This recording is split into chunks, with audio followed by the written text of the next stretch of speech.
गति।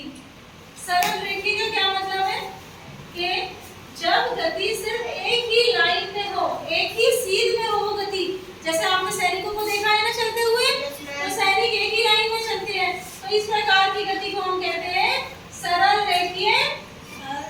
एक ही लाइन में, तो इसको हम कहेंगे सरल रेखीय। कभी कभी आपने चींटियों को भी देखा होगा, एक ही लाइन में चलते हैं, तो इस प्रकार की गति सरल रेखीय। गाड़ी जा रही है सड़क पर, गाड़ी सड़क पर जा रही है एक साथ लाइन में, तो वो सरल रेखीय। दूसरी प्रकार की जो गति है वो होती है घूर्णन गति। घूर्णन गति जैसे सपोज हमने एक लट्टू को घुमा दिया, तो लट्टू घूमता रहता है, ऐसे ऐसे घूमता रहता है बच्चों।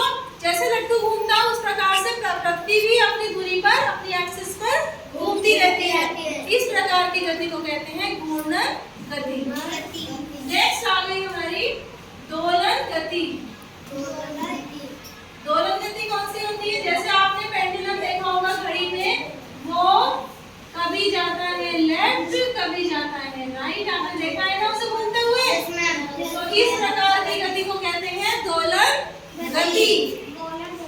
वो पहले एक पॉइंट पे जाता है, एक्सट्रीम ए पर गया, फिर बी से होता हुआ सी पर पहुंचा, और सी से होता हुआ वापस बी पर आया, और इस तरह से वो घूमता रहता है। इसी गति को कहते हैं दोलन गति।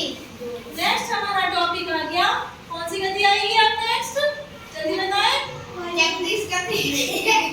बच्चों एक और गति है आवर्ती। जानते हो ये कौन सी होती है? कौन सी? जैसे आप सपोज गिटार बजा रहे हैं, और उसके अंदर आपने उसकी वायर को छेड़ा है या सितार के वायर को छेड़ा, तो वायर वाइब्रेट करती, कंपन करती रहती है।